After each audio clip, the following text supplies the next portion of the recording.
Hola, ¿qué tal? Mi nombre es Rodrigo Peña, soy el director ejecutivo del Seminario sobre Violencia y Paz del Colegio de México y es un gusto darte la bienvenida a esta sesión número 1 de este diplomado en su unidad número 4, Enfoque Victimal. Esta sesión se titula Contención del crimen organizado, participación de las víctimas y trabajo en red. Lecciones de los modelos Chicago, Sicilia y La Laguna. Esta sesión tiene por objetivo estudiar estos tres casos que mencioné recientemente, Chicago, Sicilia y La Laguna, repito, que son tres casos muy interesantes desde un enfoque muy particular.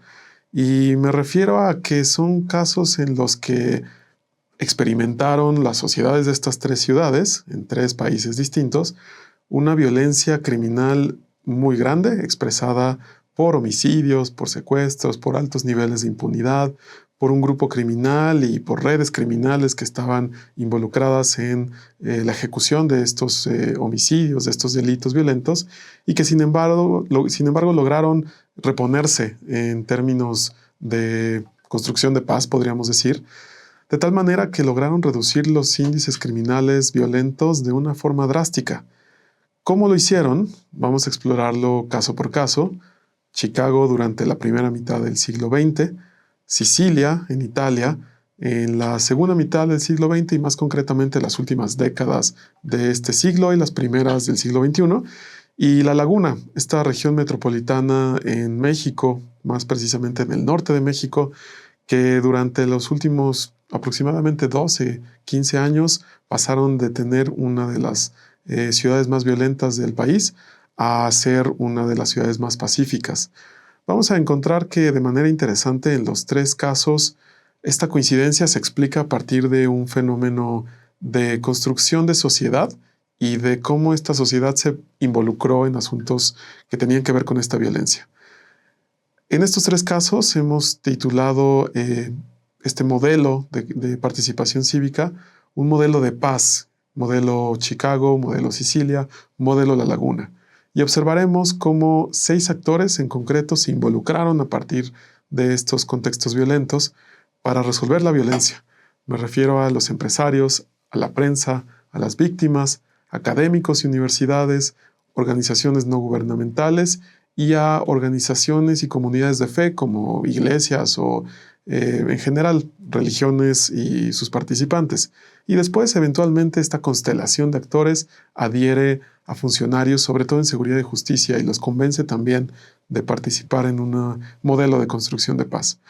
¿Cómo lo lograron? Lo exploraremos caso por caso y después haremos un análisis transversal que nos permita reconocer particularidades, similitudes, diferencias y también las oportunidades de recuperar este modelo desde una perspectiva de enfoque victimal. Comenzamos. Comencemos por explorar entonces el caso de Sicilia, en Italia. Sicilia es esta isla al sur de Italia, un país europeo, concretamente del sur de Europa. Si Italia ya está en el sur de Europa, Italia está en el sur más profundo, no solamente de Europa, sino del país, y está muy cerca, de hecho, del continente africano. Es una región italiana que ha tenido una historia muy importante, no solamente en la construcción del Estado italiano, sino en su propio desarrollo regional que le permite incorporarse a una parte de Italia como una región sureña.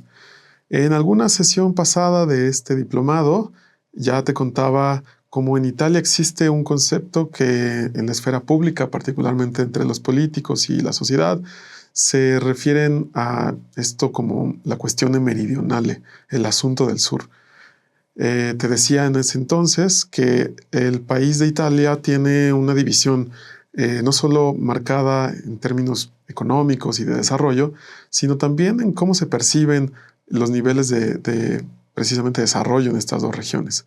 Mientras que el sur es considerado subdesarrollado, más pobre, con mayor conflictividad, el norte de Italia se considera más desarrollado, más rico, tiene más industrias, el sur más agrario, el norte más industrializado, etcétera, etcétera. Bueno, esta cuestión meridional, este problema del sur en Italia, tiene una relación directa con el fenómeno mafioso. Si observamos un mapa de Italia, observaremos que todas las mafias italianas, las más importantes, surgieron en el sur de Italia. Y no solamente surgieron ahí, sino tuvieron un arraigo en estas regiones. Hay que decir que el fenómeno de la mafia en Italia es muy viejo, probablemente más viejo que el propio Estado italiano. En ese sentido, las mafias no solamente tienen arraigo, sino también tienen una presencia muy fuerte en cómo se han desarrollado las sociedades en las que pertenecen. Incluso tienen su mito fundacional, como de hecho lo tienen muchos estados nacionales o otras comunidades, incluso religiones. Estos mitos fundacionales son importantes porque les dan sentido de identidad a las sociedades y les permiten tener cohesión, generar una estructura social sólida. Son muy importantes en la narrativa y en la identidad de estos grupos. La mafia en Italia, las mafias en Italia, tienen su mito fundacional. De hecho, varios, pero revisemos uno en concreto. De acuerdo con este mito, en un momento y en un periodo que no se especifica necesariamente, pero que estaba en el medioevo, desde España salieron 3 caballeros españoles pertenecientes a la corona, exiliados de España, huyendo de España, no lo tenemos muy claro, pero estos 3 caballeros llegaron hacia 3 regiones distintas de Italia. Los 3 caballeros se llamaban Oso, Mastroso y Carcañoso.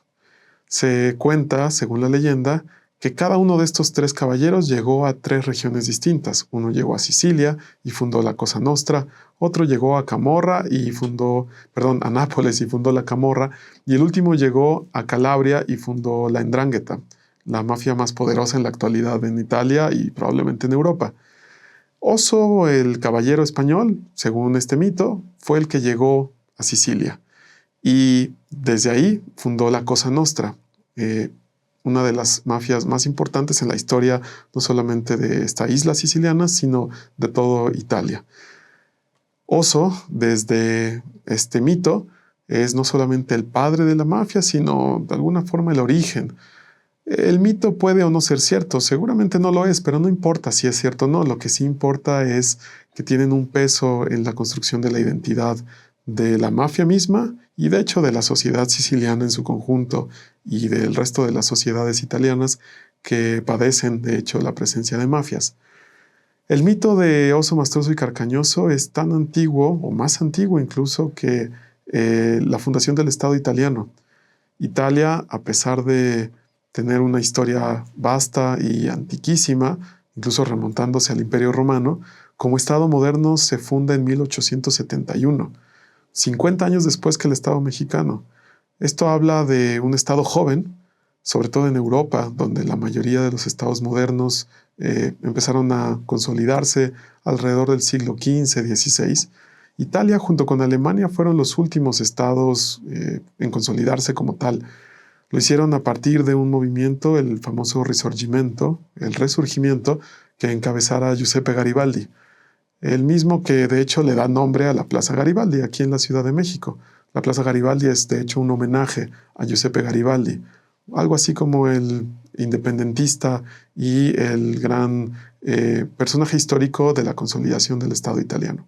En todo caso, Garibaldi y el Estado italiano es mucho más nuevo que la mafia, de tal manera que cuando el Estado italiano se consolida como lo conocemos hoy en día, la mafia, al menos en Sicilia, ya estaba ahí. ¿Qué implica esto desde un punto de vista histórico? Pues que la mafia tiene una interrelación muy poderosa y sustantivamente importante desde cómo se configura el poder público en Italia.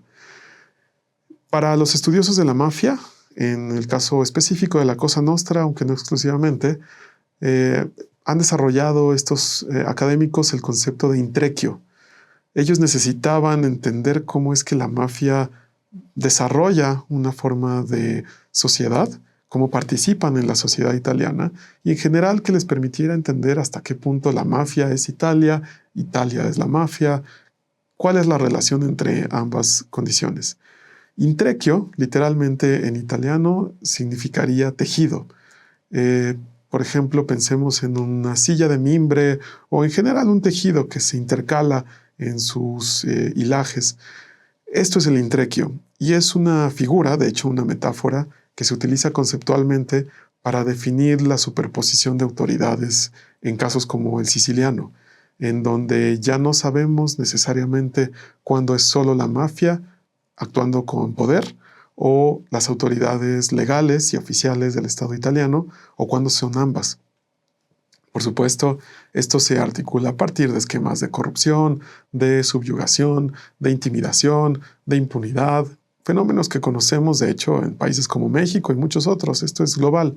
Sin embargo, en Italia desarrollaron este concepto, el intreccio, el tejido, para entender esta coexistencia de poder entre dos formas efectivas de poder. Por un lado la mafia y por el otro las autoridades legales, quienes en efecto han construido una coexistencia de poder y han generado límites difusos e intentos para definirlos al mismo tiempo. Porque la mafia, por un lado, sí se separa y se distancia y se reconoce como mafia, aunque se esconde también como mafia, mientras que las autoridades legales se intentan distinguir y decir que no son mafiosos o no han sido mafiosos, aun cuando en algunos momentos pudieron haberlo sido. Esta complicación la permite explicar el intreccio por este tejido y esta superposición de autoridades. Es importante reconocer el intreccio porque nos explica de alguna manera cómo es que a lo largo del siglo XIX y sobre todo el siglo XX, el Estado italiano se configuró de la mano de la mafia en casos como el siciliano. En algún punto el Estado italiano en este contexto terminaba constituyéndose como el poder que necesitaba de la mafia o que colaboraba con la mafia. El intreccio es de hecho un concepto que nos permite entender cómo se da esta relación. Hay otras formas de definir a la mafia siciliana, a la Cosa Nostra. Por ejemplo, Diego Gambetta, un académico, sociólogo, investigador y un gran conocedor de la mafia italiano, dice que la Cosa Nostra es ante todo un proveedor, un vendedor de seguridad privada para los problemas sicilianos. La Cosa Nostra, dice Gambetta, provee de inseguridad y luego vende la seguridad. Esa es la definición que da Gambetta. John Dickey, un historiador estadounidense, dice que la Cosa Nostra más bien ha experimentado periodos de mayor unificación que el Estado italiano. Es decir, que el intreccio es interesante, pero que en realidad la Cosa Nostra ha sido a veces mucho más sólida que el propio Estado en Sicilia. Anton Blok, un antropólogo holandés, hizo estudios en los cuales mencionó que la Cosa Nostra surgió de las tensiones entre el gobierno central y los terratenientes sicilianos, lo que los convertía en mediadores. Es decir, para Blok, la Cosa Nostra era una solución que permitía resolver problemas entre la comunidad local en Sicilia, muy al sur de Italia, y lo que se decidía desde Roma, en la capital italiana. La Cosa Nostra estaba ahí mediando y a partir de ello adquirió un poder importante y predominante en algunos momentos.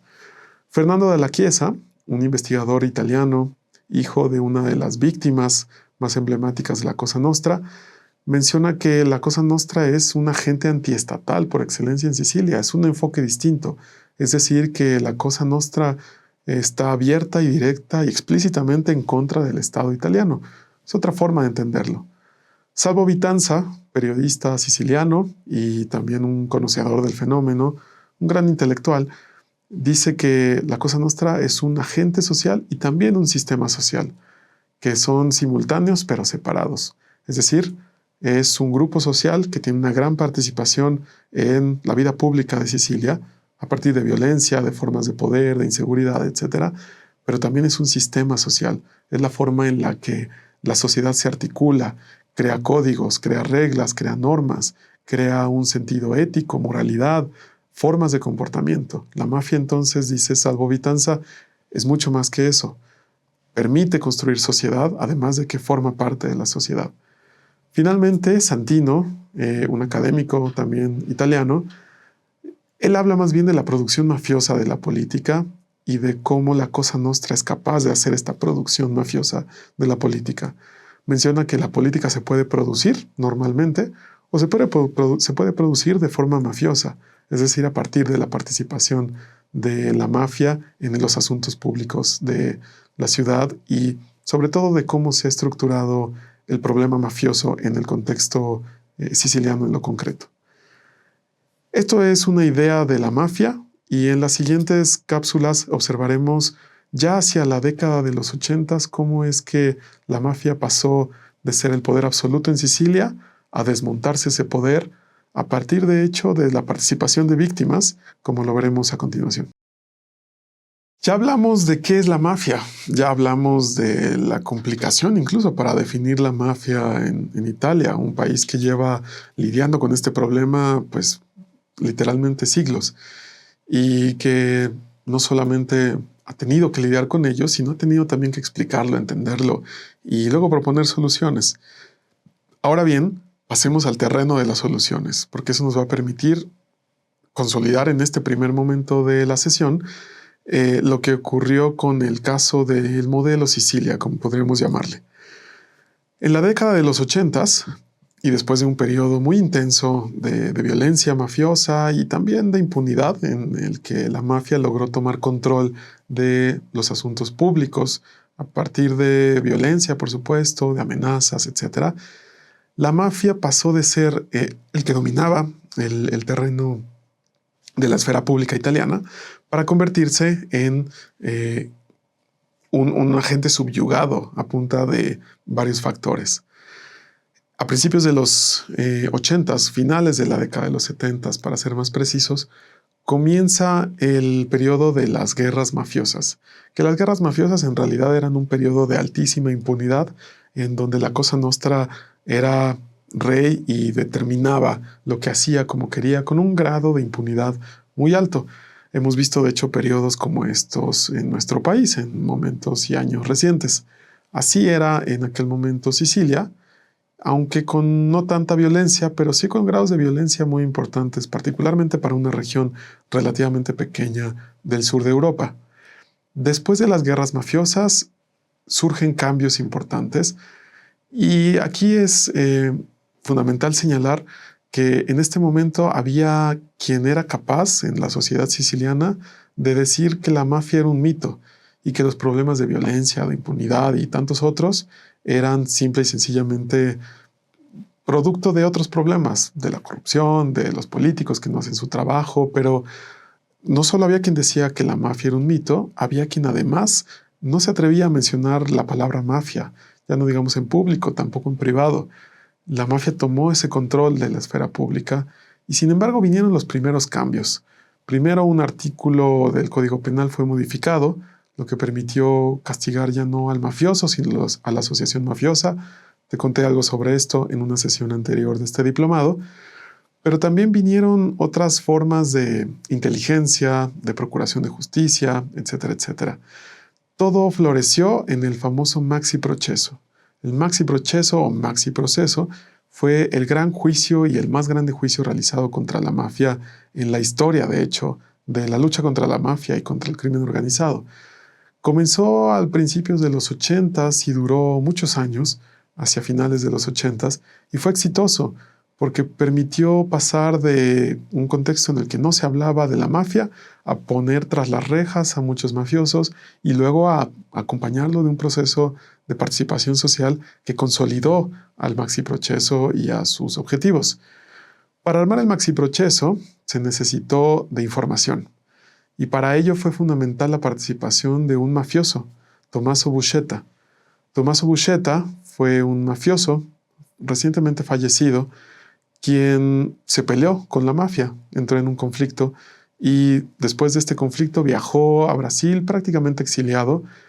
En ese momento Buscetta no solamente estaba peleado con la Cosa Nostra, sino también estaba peleado con las autoridades italianas, quienes lo buscaban porque era un criminal, un mafioso.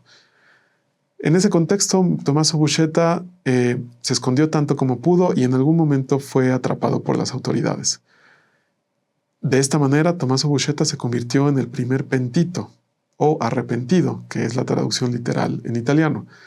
Los pentitos, o pentiti, es decir, los arrepentidos, son aquellos que confiesan los secretos de la mafia y que rompen lo que se conoce como la omertà, o el secreto, el código de secreto que utilizan las mafias en Italia. Che l'ho accusato di 69 omicidi, le dico un fatto nuovo, inedito.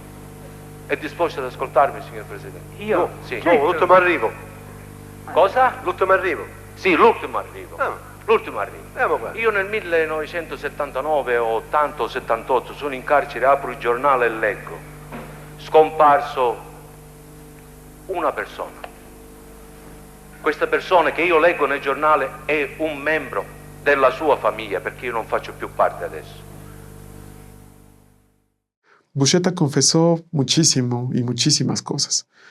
Gracias a las confesiones de Buscetta se armó lo que se conoce como el diagrama Buscetta o el teorema Buscetta, que no solamente diagramó cuál era la composición de la mafia, sino que le permitió a las autoridades italianas y estadounidenses que participaban en labores de inteligencia entender cómo estaba estructurada la mafia, la verticalidad de la organización mafiosa, el papel del jefe o capo di tutti capi, las coscas, las familias, los soldati, todos los que formaban parte.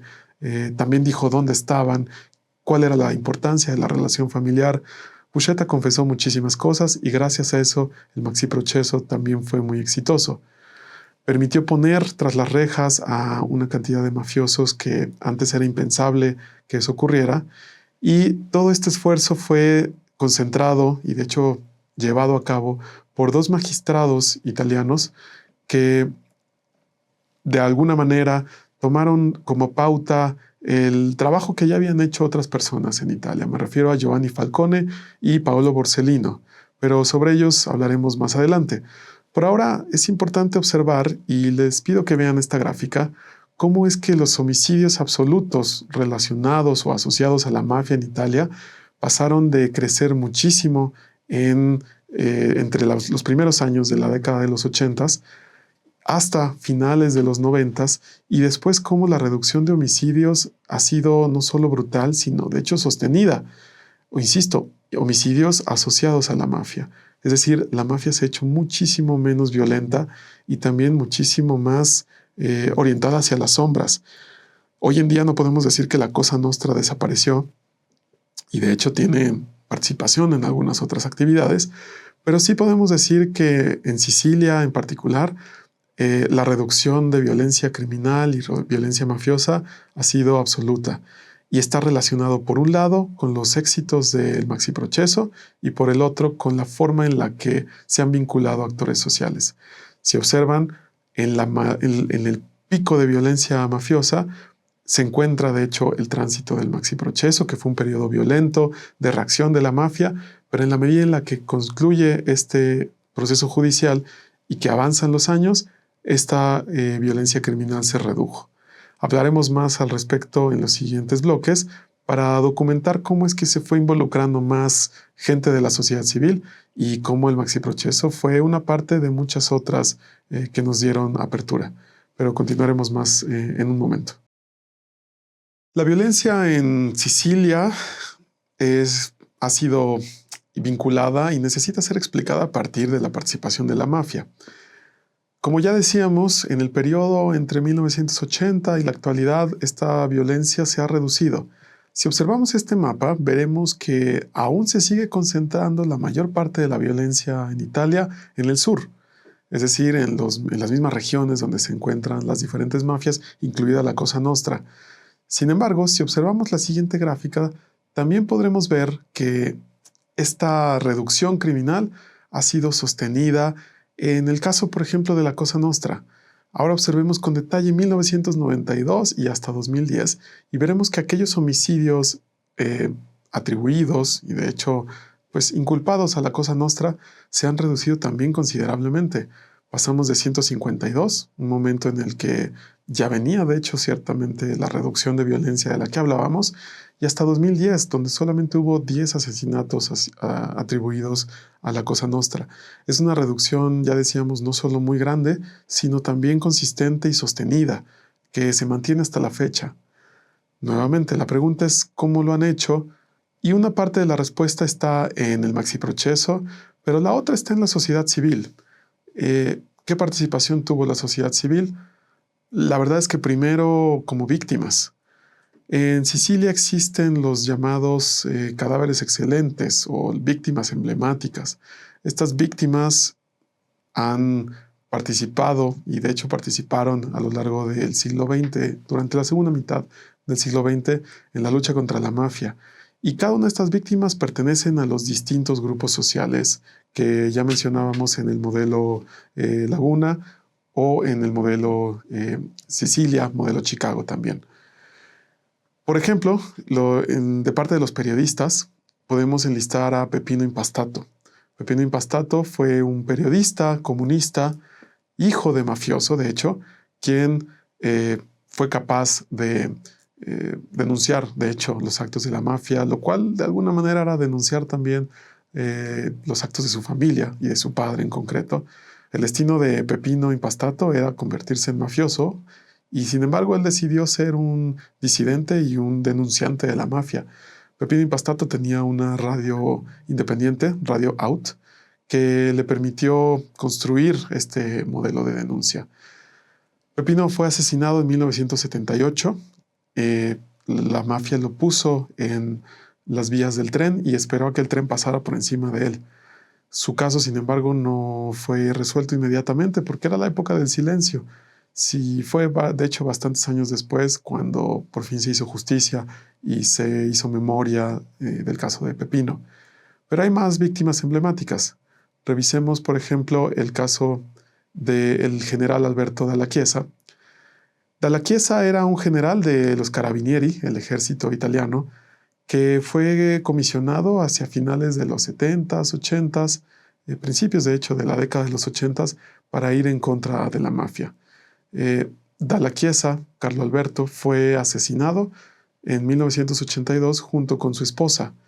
Este caso sacudió a la opinión pública porque aunque seguíamos en la etapa del silencio, la verdad es que estremeció bastante a la sociedad local.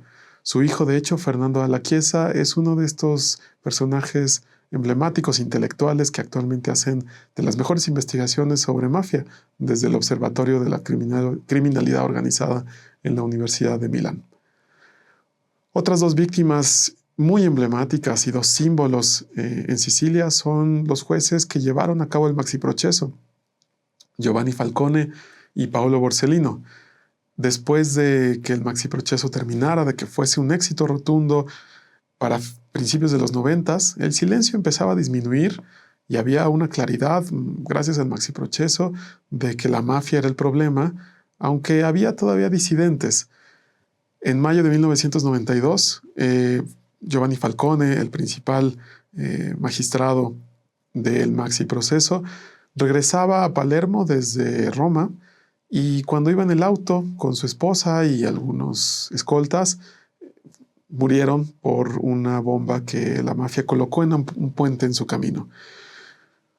Prácticamente un mes y medio después, en julio del 92, Falcone murió en mayo del 92, Paolo Borsellino, al salir de su casa y de hecho de la casa de su madre, la estaba visitando, fue asesinado también por la mafia.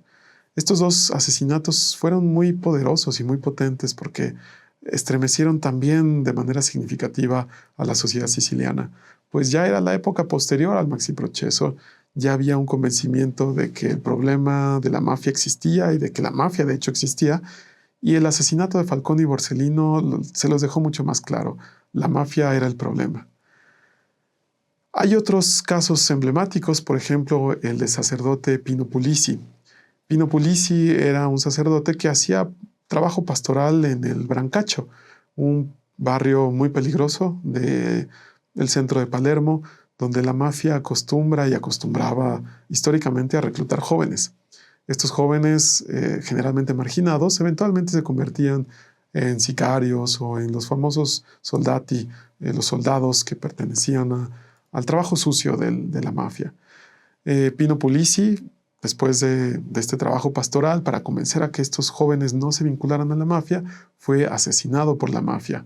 Esto en 1993. A la postre, el Papa Francisco, de hecho, en 2013, bendijo a Pino Puglisi y lo convirtió en beato en una ceremonia realizada en la Catedral de Palermo, justamente. Otra víctima emblemática muy importante es el empresario Libero Grassi. Grassi era un empresario con una fábrica de telas, quien se negó a pagar el pizzo o el cobro de piso, como le conocemos en México.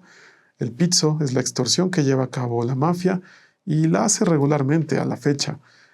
En algún punto la mafia fue directamente con Grassi, le pidió el pago de pizzo en 1993 y Grassi hizo algo revolucionario y muy valiente para su época, se negó a pagar el pizzo. En una carta publicada en la prensa, dijo, de hecho, lo que le anunció a los extorsionadores, a la mafia. Dijo, no tengo miedo y no pagó el derecho de piso, el pizzo. El empresario denunció estos actos y además lo hizo público, lo cual significó una gran valentía. Leamos lo que dijo, por ejemplo, Libero Grassi. Caro extortore, es decir, querido extorsionador, quería advertirte a nuestro extorsionador desconocido que se ahorre las llamadas telefónicas, el tono amenazante y los gastos para la compra de fusibles, balas, bombas, ya que no estamos dispuestos a hacer contribuciones y nos ponemos bajo protección policial. Construí esta fábrica con mis propias manos, he estado trabajando durante toda la vida y no tengo intención de cerrar. Si pagamos 50 millones, volverán pidiendo más dinero, una tarifa mensual, etcétera, etcétera. Nosotros estaremos destinados a cerrar y la tienda desaparecerá en poco tiempo. Es por eso que le dijimos no a Geometra Anzalone, quien había solicitado el pizzo, y le diremos no a todos aquellos que, como él, nos vengan a pedir el pizzo. Esto se publicó en Il Giornale de Sicilia, 10 de enero en la década de los 90 y provocó, de hecho, la muerte de Libero Grassi.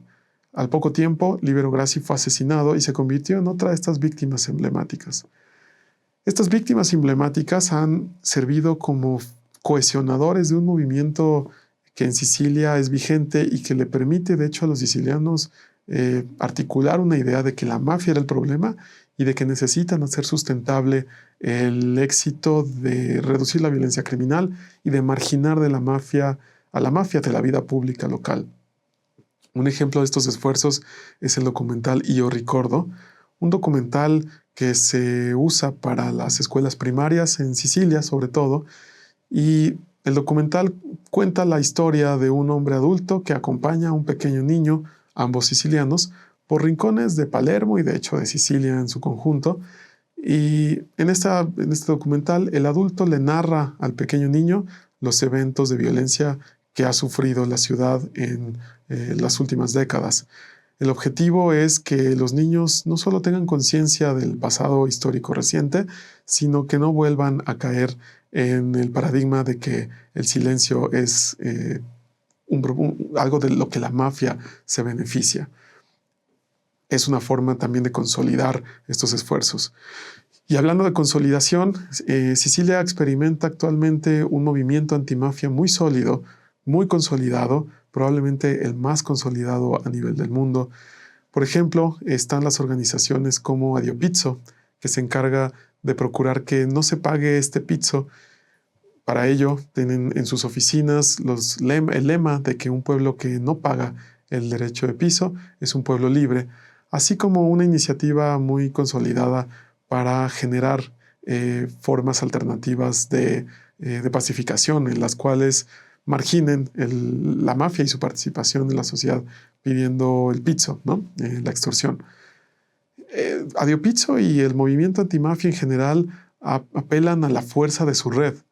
En pantalla observan un póster que se encuentra pegado en las instalaciones de Adio Pizzo en Palermo, en Italia. En este póster, ellos documentan una conversación interceptada entre dos mafiosos, en la cual un mafioso le pide al otro que vaya y que pida extorsión en un comercio determinado. Y el mafioso al que se le dio la instrucción contesta que no va a ir ahí porque es un comercio que está afiliado a la red de Adio Pizzo y que ni loco podría ir ahí, porque sabe que son muy fuertes y que podría ser un error y terminar en la cárcel. Es decir, el movimiento antimafia siciliano entendió que si la mafia era una red fuerte, había que articularse con una red todavía más fuerte que no solamente cuestionara la legitimidad y el poder de la mafia siciliana, sino que fuese incluso más legítimo y más poderoso que la propia mafia en sí mismo. A continuación revisaremos entonces el caso de Chicago en los Estados Unidos. Revisemos ahora el caso de Chicago, una ciudad en el estado de Illinois, en los Estados Unidos, quien padeció el problema de la violencia criminal y mafiosa, de hecho también en alguna medida, sobre todo a principios del siglo XX. Y también fue a principios del siglo XX cuando resolvió el problema y lo ha, de hecho, mantenido con bastante efectividad hasta la fecha. Claro, tienen problemas de violencia, tienen problemas de crimen organizado, pero el éxito que lograron durante la primera mitad del siglo XX, como en el caso de Sicilia, lo han mantenido a la fecha. ¿Qué pasó en Chicago? Para hablar de Chicago, primero necesitamos hablar, de hecho, de Italia, otra vez. Y es que la migración italiana que surgió, de hecho, desde finales del siglo XIX hacia Estados Unidos es fundamental para entender después cómo se consolidarían grupos mafiosos en este país. Los italianos hacia finales del siglo XIX, como decíamos, ya tenían alguna forma de organización mafiosa, particularmente en el sur. Y fue justamente en el sur desde donde sale una buena cantidad de inmigración italiana, con destino en los Estados Unidos. El sur, decíamos también, en Italia, tiene cierto grado de marginación, cierto grado de pobreza. Eran sobre todo regiones rurales con mucha desprotección y con problemas de diversa naturaleza, lo que propiciaba migraciones. En México y en Centroamérica experimentamos este tipo de problemas hoy en día, así que no nos es muy poco familiar respecto a estas realidades. Así pues, sobre todo sicilianos y napolitanos salieron desde Italia, llegaron a los Estados Unidos a finales del siglo XIX, principios del XX, y se establecieron en una buena parte de, sobre todo el este de los Estados Unidos y algunas ciudades incluso al oeste. Si uno recorre actualmente buena parte de las ciudades grandes de Estados Unidos, encontraremos barrios denominados, por ejemplo, Little Italy o la Pequeña Italia. Es el caso en San Diego, en California y muchos otros. Estos barrios, los Little Italy, vienen justamente como un producto de esta migración histórica, pero que al inicio fue indeseada. Si observábamos, por ejemplo, los registros de inmigración de los Estados Unidos en la época, veríamos, y se puede constatar en los archivos, cómo los migrantes eran catalogados como italianos, y esto era de hecho una etiqueta negativa. En aquel momento la migración italiana era indeseable, y además, como indeseable, generaba problemas no solamente de discriminación, sino también de formas de marginación al interior de varias comunidades italianas. Perdón, de Estados Unidos, pero viniendo de Italia. Este problema migratorio se hizo de hecho más grande cuando a finales del siglo XX y hacia principios del siglo XIX, perdón, y hacia principios del XX, se empezó a discutir en Estados Unidos la idea de una prohibición del alcohol. Era un momento en el que los conservadores estadounidenses afiliados al Partido Republicano tomaron más participación del debate público y decidieron que el alcohol era un problema y que debería prohibirse. Así pues, hasta 1920, la prohibición tomó forma, y esta forma se tradujo en leyes federales que prohibían la venta de alcohol, prácticamente en general. Solamente estaban permitidas las ventas de bebidas alcohólicas que tuvieran algo así como 0.3 o 0.4 grados de alcohol. Como referencia, una cerveza cotidiana en México en la actualidad la encuentran en un grado de alcohol entre 4 y 5%. Imaginen una bebida de 0.3, 0.4 grados de alcohol, era prácticamente nada, por lo que el mercado del alcohol o se vendría abajo o tendría un resurgimiento por la vía ilegal. Los vendedores de alcohol tuvieron tres opciones: dedicarse a vender estas bebidas de alcohol prácticamente sin alcohol. Una segunda opción era dedicarse a otra cosa y dejar el negocio del alcohol. Y la tercera opción lo dio y la proveyeron, de hecho, las migraciones italianas, quienes ya se habían estructurado particularmente en algunas ciudades importantes a partir de prácticas mafiosas, de organizaciones mafiosas. Durante este periodo, 1923-1933, la prohibición en Estados Unidos vio florecer también a las mafias estadounidenses y más concretamente a las mafias italoamericanas. Esto ocurrió sobre todo en dos ciudades de Estados Unidos, Nueva York y Chicago. Estas ciudades, en el contexto y en la jerga del momento, se les llamó las ciudades mojadas, a diferencia de las ciudades secas, donde no se podía conseguir alcohol. En las ciudades mojadas sí se podía conseguir alcohol, sin embargo era a través de las mafias italoamericanas. En Nueva York, por ejemplo, el mafioso principal era Lucky Luciano, un napolitano que perteneció a la Cosa Nostra, pero que hizo en Estados Unidos y concretamente en Nueva York su imperio mafioso. Lucky Luciano tiene una historia fascinante que, sin embargo, da para otra sesión, porque eso fue en Nueva York. En el caso de Chicago, el mafioso en cuestión fue Al Capone.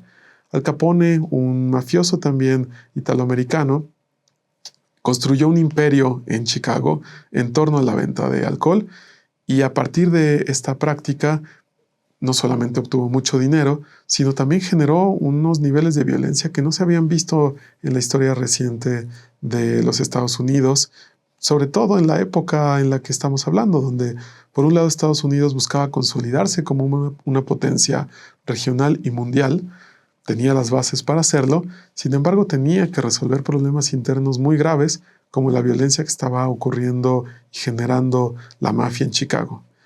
¿Cuáles fueron las prácticas? Te lo cuento en el siguiente bloque. Hablemos, por ejemplo, de las ganancias que generó Al Capone a raíz de su imperio de venta de alcohol ilegal durante el contexto del prohibicionismo y de otros negocios que también generó él y su grupo. De acuerdo con una investigación del famoso detective de Chicago, Eliot Ness, y quien diera vida al personaje principal en la serie y la película Los Intocables, las ganancias que tenía Al Capone ascendían a $100 millones de la época, 100 millones en 1929, los cuales equivalen a algo así como $1.429 millones de 2019, es decir, una fortuna basada sobre todo en la venta de cerveza y licores, ya decíamos en el contexto del prohibicionismo, después en el negocio de las apuestas, otro tanto de ganancias en la prostitución y algunos esquemas de prohibición de los cuales también se beneficiaba el grupo mafioso, y después ganancias misceláneas, negocios por aquí y por allá que incluían de hecho hasta pizzerías y formas más legales de vincularse con la economía local. En síntesis, Al Capone construyó un imperio no solamente económico, sino también de gobernanza local, gobernanza criminal. Es decir, Al Capone y su gente prácticamente decidían sobre lo que ocurría en Chicago. Esto hasta que, en efecto, Eliot Ness, un detective que pertenecía a la policía de Chicago, fue capaz de detenerlo.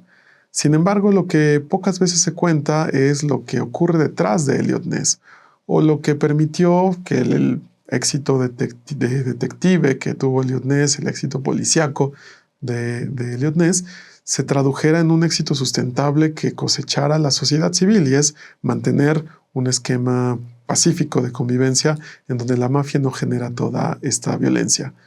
Para ello necesitamos revisar entonces figuras emblemáticas, como en el caso de Sicilia con el periodista Peppino Impastato. En Chicago encontraremos a la figura de Robert St. John. Robert St. John fue un joven periodista, en aquel momento hacía literalmente sus pininos en el periodismo, a partir de un diario titulado The Cicero Tribune. Cicero es una ciudad muy cercana a Chicago, de hecho pertenece al área metropolitana hoy en día, y desde este pequeño periódico, el cual mantenía apenas con sus propios medios Robert St. John, denunciaba este periodista los actos de Al Capone, y no tenía miedo no solo en señalar a Al Capone y a los suyos como culpables de la violencia que sí generaban, sino también distribuía y hacía un trabajo de difusión importante en un momento profundamente violento. Robert St. John tuvo que dejar eventualmente su trabajo, pero sentó un precedente muy importante en términos del papel de la prensa y su labor en la denuncia ante las mafias, como fue este caso.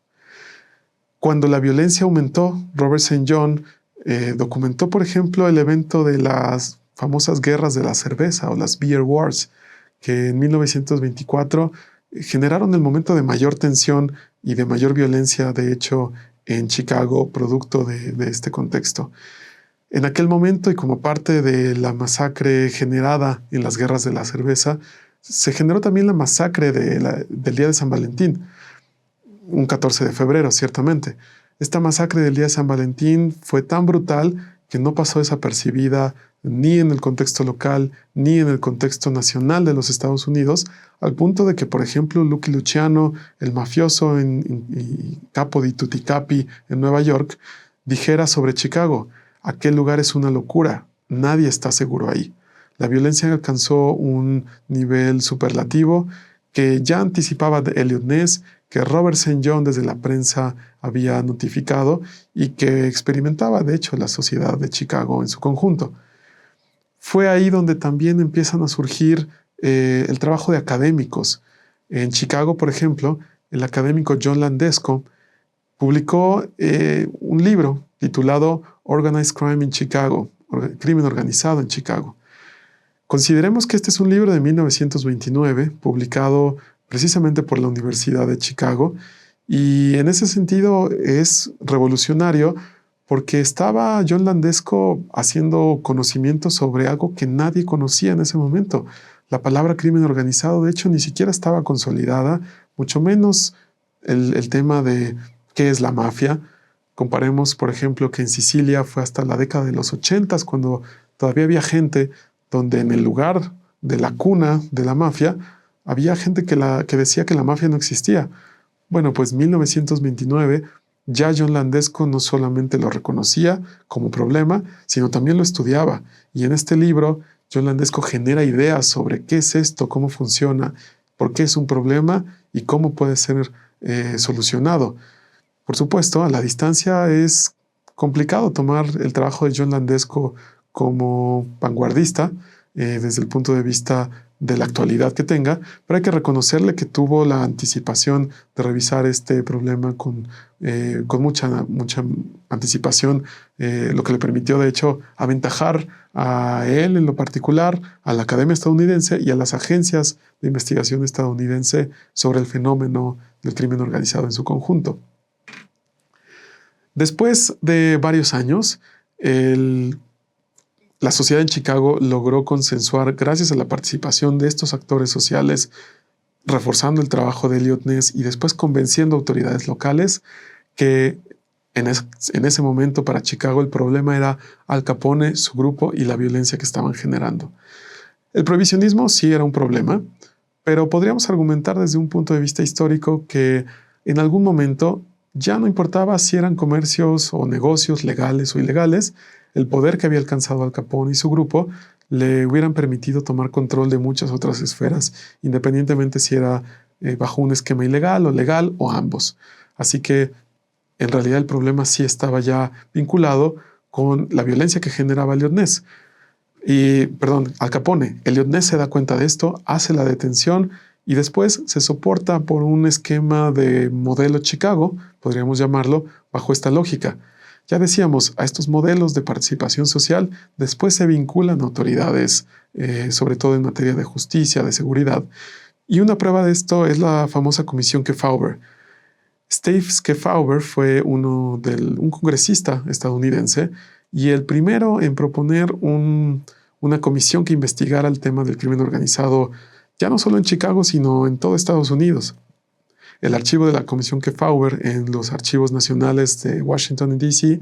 es uno de los más consultados y también uno de los más ricos, que nos permite dar cuenta de una historia de investigación, de persecución criminal y también de iniciativa por parte de las autoridades por desmontar formas de delincuencia organizada.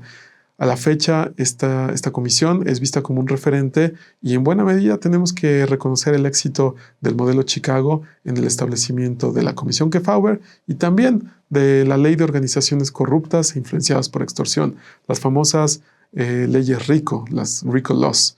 Estas leyes RICO están en operación desde 1970 en Estados Unidos y son de avanzada en materia de combate al crimen organizado. Nuevamente, el éxito de la sociedad de Chicago y del modelo Chicago, podríamos llamarlo entonces ya, se refleja también en estas otras etapas donde, además de la reducción de violencia criminal, observamos un factor de construcción de sociedad civil a favor de la paz y en contra de la violencia criminal.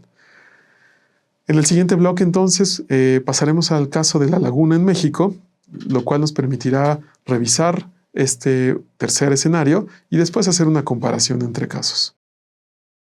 Hablemos ahora de La Laguna, el caso mexicano y probablemente el latinoamericano más interesante de reducción de violencia criminal que hemos experimentado, y además es muy valioso revisarlo a la luz de la problemática que enfrenta el país en temas de violencia, delincuencia, impunidad y por supuesto en otra fase de memoria, de justicia y de una fase transicional de construcción de paz.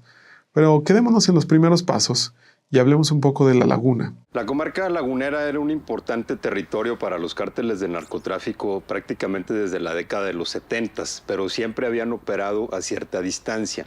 En cambio, cuando llegaron los Zeta, desplegaron una táctica distinta y buscaron infiltrarse en diversas estructuras económicas, políticas y sociales de la comunidad lagunera. Al penetrar las estructuras sociales, los Zetas se aprovecharon de la precariedad económica que también existía en ese momento en La Laguna y reclutaban sicarios, halcones, vendedores de droga, que fueron la carne de cañón durante los años de la violencia. Seguían una estrategia que habían aplicado ya en otros lugares como Tamaulipas, como Nuevo León y Veracruz, para controlar lo que se decía de ellos.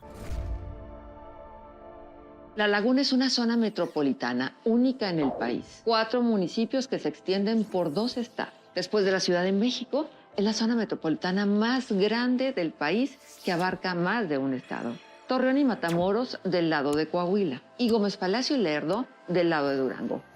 El tamaño de la zona ha sido atractivo para el tráfico de drogas y las rentas criminales. Pero su extensión sobre 2 estados y 4 municipios trajo problemas al momento de enfrentar a la delincuencia. La Laguna es esta región que es un área metropolitana.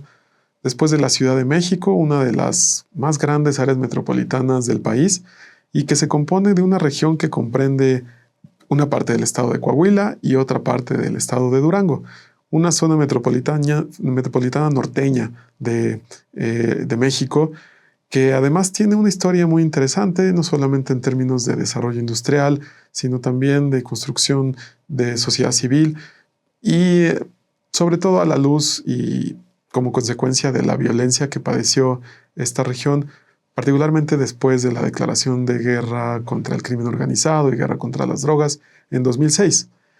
Aquí es necesario mencionar que el Seminario sobre Violencia y Paz, que coordina estos módulos de este diplomado, es probablemente la referencia más importante hasta este momento sobre lo que ocurrió en La Laguna en temas de delincuencia, de criminalidad, de injusticia, y después de cómo esta región y esta sociedad ha logrado resurgir literalmente de las cenizas de eventos profundamente traumáticos como la masacre de Allende, precisamente en Coahuila, y como otras tantas masacres y en general actos violentos que han producido pues mucho dolor y mucha circunstancia, vamos a decir, negativa en un grado muy profundo en la sociedad de La Laguna. Bajo un análisis empezamos a ver que hay diferentes grupos, ¿verdad?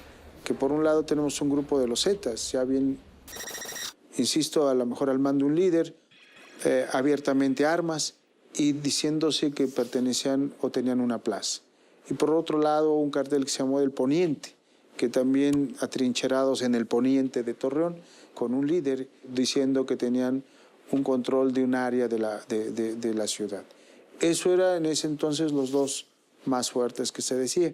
Hasta ahí Sinaloa es a lo mejor lo que nosotros escuchábamos. La llegada de los Zetas se arraigó o fue muy notoria a partir del 31 de marzo del 2007, cuando 2 elementos ministeriales ven un convoy inusual, le marcan el alto y jamás pensaron quiénes estaban a bordo de esas unidades, les disparan a las 2 personas, los dan por muertos a los 2 y uno de ellos, pues por fortuna sobrevive y narra lo que ocurre, en el que se da cuenta que policías municipales llegan y lejos de auxiliarlos, los están grabando y se están mofando, y entonces te das cuenta que uno de los principales flancos por los que ellos entraron fue en la infiltración de la policía municipal. Este modelo que desarrollan e instrumentan en Michoacán los Zetas, lo empiezan a llevar a todo el resto del país, con una modalidad organizacional empresarial nueva.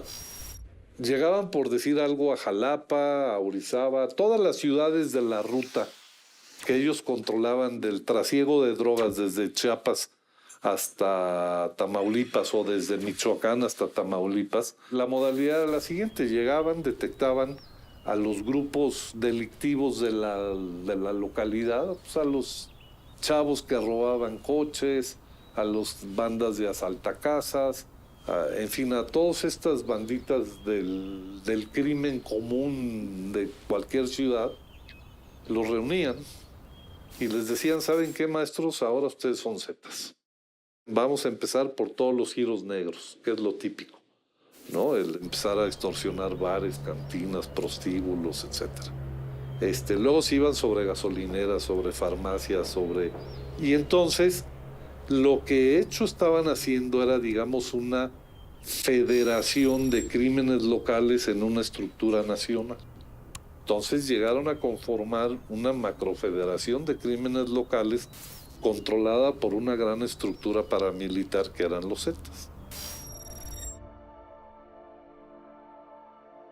Al iniciar la ola de violencia en La Laguna, el gobierno federal estaba en manos del PAN. Los gobiernos estatales de Coahuila y Durango los controlaba el PRI. En Torreón gobernaba el PAN y en Gómez Palacio el PRI. En 2013 llegó un alineamiento político que hizo posible una mayor coordinación. Al recuperar el PRI la presidencia de la República con Enrique Peña Nieto, ese partido controlaba todos los niveles de gobierno en La Laguna: el federal, los 2 estados y los 4 municipios. Que los gobiernos sean controlados por un mismo partido para dar soluciones es un fracaso del diálogo político. Pero en este caso fue lo único que logró la articulación del ejército, la Policía Federal, las policías estatales y las municipales. En los años que siguieron a la creación del Mando Especial, la figura se ha consolidado como modelo para otras regiones del país. Y el esquema de coordinación ha resistido cambios en el control partidista de los gobiernos. En 2016, el PAN ganó la gubernatura de Durango, pero la coordinación con un gobierno priista en Coahuila y la Federación no se alteró. Tampoco se alteró cuando el PAN ganó la alcaldía de Torreón en 2017 y cuando Morena ganó la presidencia de la República en 2018 y luego la alcaldía de Gómez Palacio en 2019.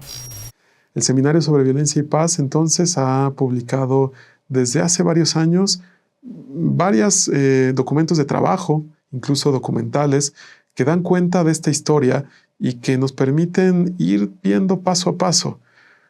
En primer lugar, el seminario publicó el libro En el Desamparo, una obra escrita particularmente por Sergio Aguayo, Jacobo Dayan y Delia Sánchez.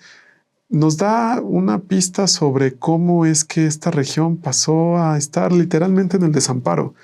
Después de la declaración de guerra contra las drogas, observamos cómo formas muy específicas de corrupción, que derivaron también en impunidad y que colocaron a la región de La Laguna en una situación de vulnerabilidad también por su rentabilidad logística en el tráfico de drogas y en general otros esquemas criminales, llevaron entonces a La Laguna literalmente al desamparo. Este desamparo no solamente era institucional, no solamente vimos cómo es que las autoridades dejaron de participar o abandonaron en muchas ocasiones a sectores enteros de la sociedad a punta de formas criminales de convivencia, sino también vimos que este desamparo terminó siendo, de hecho, una situación de crisis humanitaria. Las personas terminaron desamparadas, particularmente las víctimas y muchas otras. Esto, insisto, en los primeros años de la guerra contra las drogas, aproximadamente entre 2006 y hasta 2010, 11, por decirlo menos. La segunda publicación es El Yugo Z. El Yugo Z da cuenta ya no necesariamente de la parte de desamparo, sino de cómo el grupo criminal Los Zetas tomó prácticamente por control la región. Hay cárceles en México que sirven de base logística del crimen organizado. Entre 2003 y 2012, los Zetas tomaron paulatinamente el control del norte de Coahuila. Mataban, secuestraban, robaban, extorsionaban y desde luego traficaban droga. 2010 y 2011 fueron los peores años de esta época. Un ejemplo de su poder era el control absoluto del penal estatal de Piedras Negras. El jefe de cárcel era nombrado por los Zetas y controlaba la vida de la prisión. Algunas mañanas salía a la ciudad a tomar café y leer los periódicos del día. Comía en un buen restaurante y por las noches regresaba a su celda. Como le gustaba cantar, instalaba un karaoke dentro del penal. También se divertía seleccionando esposas, hermanas o familiares de algunos internos para tener relaciones sexuales. Jugaba al tiro al blanco con los guardias y, como era homófobo, una vez ordenó electrocutar a un interno homosexual. ¿Para qué usaban la cárcel los Zetas? Era un refugio seguro para los jefes Zetas que deseaban esconderse cuando fuerzas federales hacían operativos contra ellos. Les daban ingresos por la venta de drogas, refrescos, chicharrones y el cobro de cuotas por el uso de las celdas para la visita conyugal. Era un centro para confinar temporalmente a los secuestrados y torturar, ejecutar y desaparecer cadáveres. La cárcel estaba dividida en varios talleres, bajo la supervisión del jefe de cárcel. Hojalatería y pintura, adaptaban los autos para esconder la droga que pasaban a través de la frontera. Costura, hacían uniformes militares color verde y arena, trajes de la marina y demás accesorios para uniformarse durante sus operativos. En este taller trabajaban algunas mujeres. Soldadura, se fabricaban estrellas o picos que usaban los Zetas para ponchar llantas. Carpintería, se elaboraban piezas en madera de San Judas, de la Santa Muerte y muebles. Frente a los talleres y a la torre de vigilancia número 6, decenas de personas cada semana durante más de 2 años fueron llevadas para ser asesinadas y quemadas. El Estado no gobernaba ese territorio. Simbólicamente y en los hechos, los Zetas dejaban claro quiénes mandaban allí.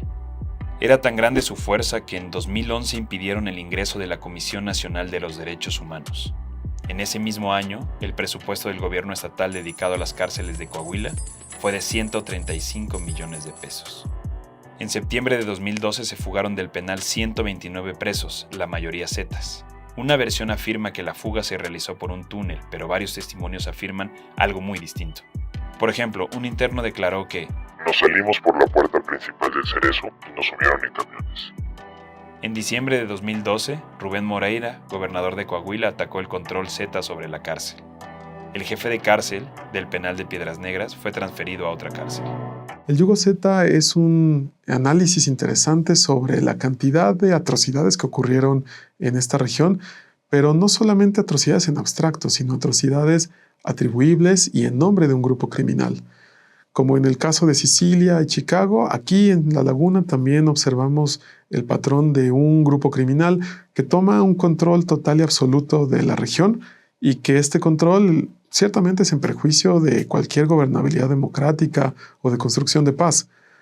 Un ejemplo es el caso de la prisión de Piedras Negras, la cárcel de Piedras Negras, una cárcel estratégica muy cercana a los Estados Unidos, que en realidad era un búnker de los Zetas y que es un botón de muestra del nivel de impunidad con el que ya se presentaba el famoso yugo Zeta. Una tercera publicación es titulada El origen de los Zetas y su expansión en el norte de Coahuila. En esta publicación, el ángulo era más bien de diagnóstico y nos sirve desde muchos puntos de vista para documentar cómo es que la región estaba literalmente metida y sumergida en un problema de violencia y delincuencia gigantesco.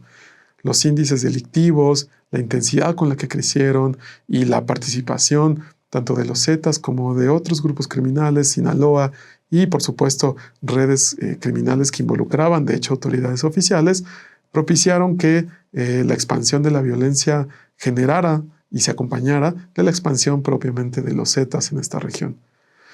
Después tendríamos una publicación que daría una pequeña rayo de luz, podríamos decir, la evolución de los colectivos en el norte de Coahuila.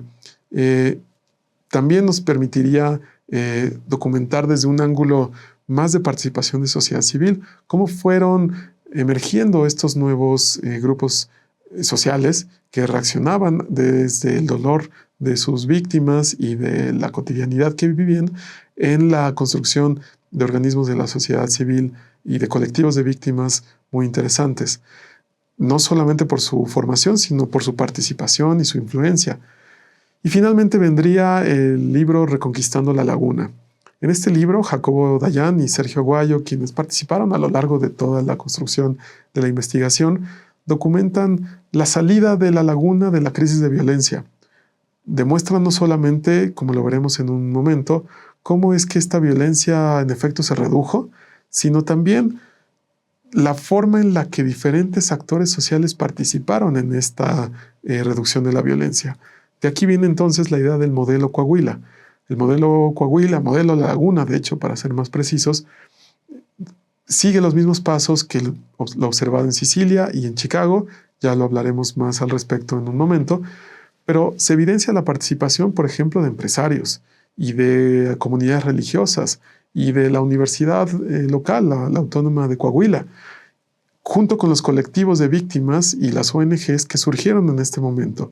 Esta coordinación no necesariamente fue deliberada, tampoco fue concertada, de hecho es más bien espontánea y depende de participación de personas concretas en momentos concretos, pero es muy poderosa porque logró el modelo Coahuila, el modelo La Laguna, es decir, vincularse para reducir la violencia criminal.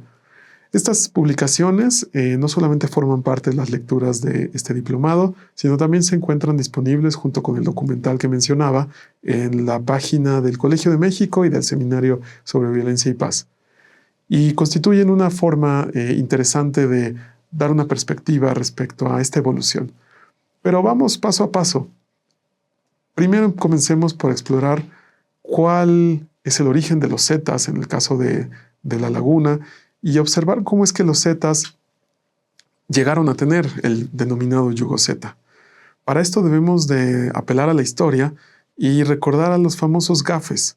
Los GAFES, o Grupo Aeromóvil de Fuerzas Especiales, fueron un grupo de élite del ejército mexicano que hacia finales de los 90s, 80s, principios de los 90s, fueron enviados a tener un entrenamiento especial, sobre todo con los Caiviles, un grupo de élite guatemalteco entrenado para contrarrestar acciones de guerrilla, grupos antiguerrilla.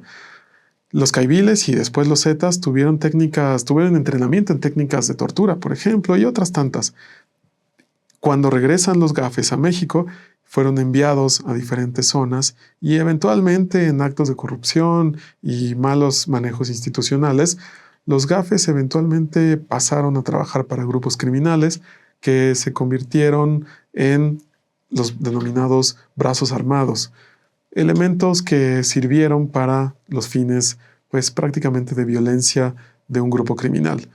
Sin embargo, los GAFES, ya como Zetas y ya en su participación más bien en grupos criminales, tomaron tanta fuerza que se independizaron de los grupos con los que originalmente trabajaron y se convirtieron en un grupo criminal por sí mismo, el más violento y el más sanguinario que hasta entonces había visto la historia mexicana reciente del fenómeno del crimen organizado. Fue así que llegamos a la cárcel del Yugo Zeta.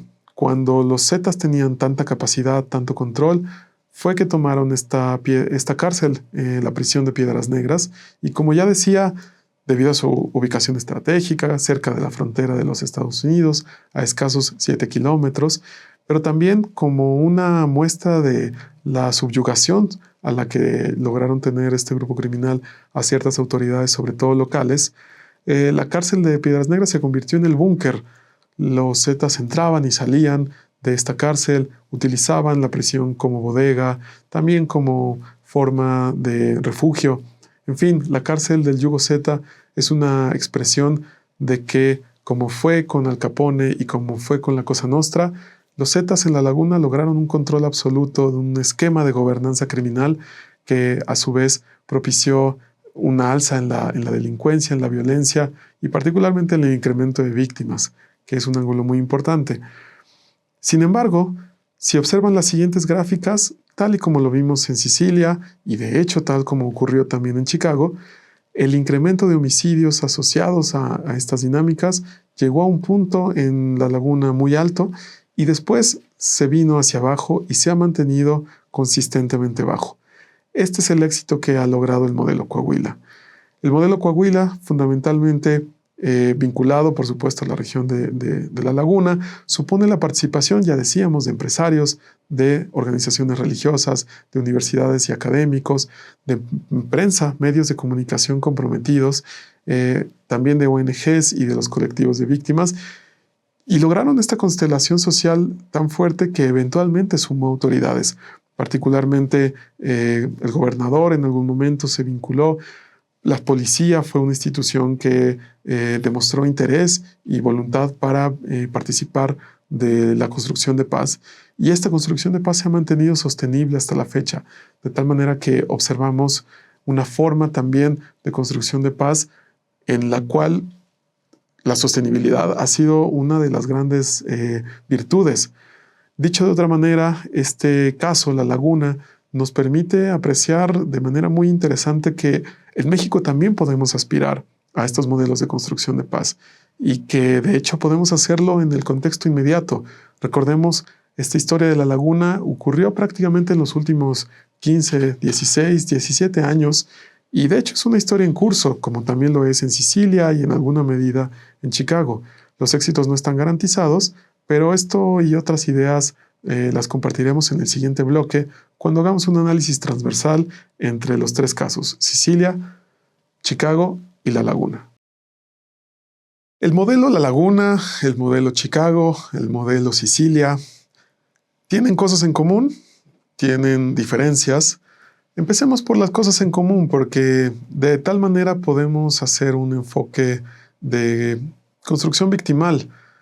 Es importante no solamente analizar los casos, sino vincularlos con su participación con las víctimas y cómo las víctimas se involucran en tres esquemas exitosos de reducción criminal y de reducción de violencia derivada de esquemas de gobernanza criminal, es decir, momentos y espacios en los que un grupo criminal, bajo ciertas condiciones, una narrativa, etcétera, etcétera, son capaces de gobernar sobre espacios concretos y territorios específicos.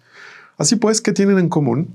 Pues la primera coincidencia, porque la verdad es que no es coincidencia, sino más bien nos permite entonces ya hablar de un modelo como tal, es la participación precisamente de los mismos actores de la sociedad civil y de cómo estos actores logran algo así como una constelación a favor de la paz. Estos 6 actores, dijimos, son empresarios, iglesias o comunidades de fe, religiones en su conjunto, ONGs, organizaciones no gubernamentales, académicos, que pueden ser intelectuales, universidades en su conjunto, como a nivel institucional, o académicos en lo particular y el conocimiento que generan, víctimas, ya sea en lo personal, generando memoria, y también como colectivos, organizaciones que están activamente participando de este esquema, y la prensa, periodistas, sobre todo de investigación y de otra naturaleza, que en primer lugar son valientes, levantan la voz y también que son apoyados por el resto de la sociedad.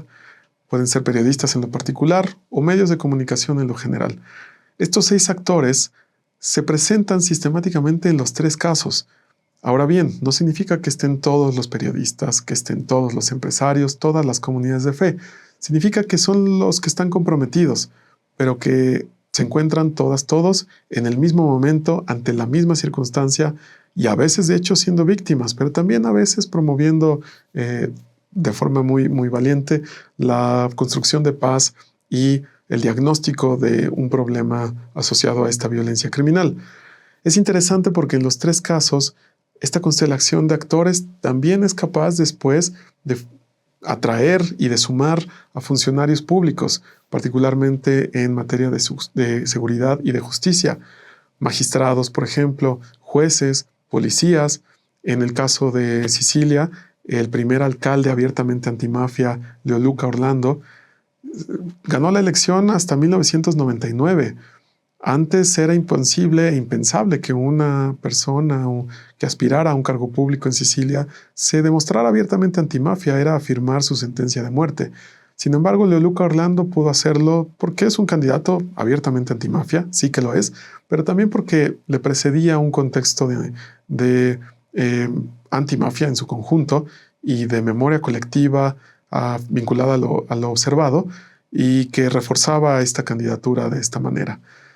En otros escenarios como La Laguna, gobernadores, legisladores, instituciones policiales se suman eventualmente a estos modelos, La Laguna, Chicago, Sicilia, y forman parte así de esta constelación de actores que genera un vínculo interesante, importante y sobre todo sustentable. Esto pone de relieve al menos 2 cuestiones. Uno, es fundamental la incorporación de la sociedad civil en esquemas de reducción criminal. Cuando a mí me preguntan, y suele ser muy común en diálogos con la prensa o con estudiantes, si existe alguna forma de salir de las espirales de violencia, la respuesta es sí. Y aquí tenemos varias opciones, varias alternativas y además de alguna manera un modelo que se interrelaciona, que históricamente dialoga entre los casos y que es muy interesante porque estamos hablando de 3 países distintos en 3 momentos distintos. Chicago, siglo XX a inicios, Sicilia, siglo XX hacia finales y principios del XXI, y La Laguna en el siglo XXI plenamente, en el mismo contexto en el que estamos insertos. Es importante entonces la incorporación de sociedad civil hacia diálogos que permitan la construcción de paz. Hay que dejarlos participar, porque entonces eso genera una vinculación por un lado, pero también la construcción de una narrativa. Ese punto es fundamental. Observen cómo en los 3 casos hubo un momento en el que las sociedades, a raíz de eventos traumáticos, lograron tener el consenso de cuál era el problema. En Sicilia, documentar que la mafia existe y que la mafia es el problema. En el caso de Chicago, documentar que Al Capone estaba generando esa violencia y que Al Capone y su grupo eran el problema. Y en el caso de La Laguna, el tema del yugo Z y cómo los Zetas estaban generando toda esta violencia y toda la delincuencia y, por supuesto, las consecuencias del costo social, las víctimas. Ahora bien, una acepción, una idea que hay que incluir en este contexto es que el modelo La Laguna, Chicago y Sicilia supone sí la reducción criminal, pero hay 2 temas. En ninguno de los 3 casos ha significado necesariamente la desaparición ni del crimen organizado, ni del fenómeno criminal como tal, y tampoco de la violencia en lo absoluto. Más bien, podemos apreciar, por ejemplo, que en Sicilia la Cosa Nostra aún existe y está ahí operando. En La Laguna hay también problemas de crimen organizado y en Chicago también. El tema es que, y observemos el caso de Sicilia, la mafia se ha tenido que orientar hacia otros temas, hacia otros negocios. Por ejemplo, en Sicilia la mafia ha tenido un control de la recolección de basura. Y claro, es un problemón, porque imagínense una ciudad a la que no le recogen la basura durante 2, 3, 5 días. Eso se convierte en un problema mayúsculo. Sin embargo, no hay violencia. Otro tema en el que la mafia siciliana está vinculada actualmente es con la migración. Ante las crisis en África y debido a la localización de Sicilia al sur de Europa, hay muchos migrantes de África que llegan a Sicilia y después tienen la idea de brincar hacia Europa. La mafia está vinculada, se presume, con el tráfico de personas y es un problema, una tragedia humanitaria, pero no hay tanta violencia. Así también en el caso de Chicago y de La Laguna podemos ver cómo la presencia criminal existe, pero la violencia se ha reducido. Hay que reducir la violencia y el crimen organizado y como fenómeno se puede manejar de diferentes perspectivas y seguramente que continuará siendo un problema, pero siempre va a ser mejor manejarlo como un problema que no involucra violencia, dolor. Por último, hay que reconocer que en estos casos, el modelo La Laguna, Chicago y Sicilia no se ha encargado necesariamente ni automáticamente de la generación de una justicia transicional, es decir, de crear memoria, verdad y justicia, particularmente para las víctimas y para la sociedad en su conjunto. La reducción de la violencia criminal no significa que las víctimas en La Laguna tengan memoria, verdad y justicia, que tengan claridad de qué pasó con sus víctimas, que haya justicia para perpetradores y que después en un proceso colectivo se genere memoria, como este documental Io Ricordo que les mencionaba, donde no solamente se trata de generar y llegar a la memoria, sino de utilizar esa memoria para que las nuevas generaciones sepan de dónde venimos y no regresen a estos esquemas. Este es un segundo paso, pero por lo pronto la reducción de la violencia criminal en estos 3 casos requiere de la participación social y con particular énfasis de un enfoque victimal, de incluir a las víctimas, de reconocer su papel en el trabajo de investigación a veces, pero también de participación social para la reducción de la delincuencia y de una apertura por parte de las autoridades para que este modelo sea genuino y confluya. En los 3 casos observaremos también, y dimos cuenta de hecho, de que hay un momento traumático o varios momentos traumáticos que eventualmente propician la generación de una sola narrativa, de diagnosticar cuál es este problema, como ya decía. ¿Habrá una manera de llegar a ese consenso sin tantos momentos traumáticos?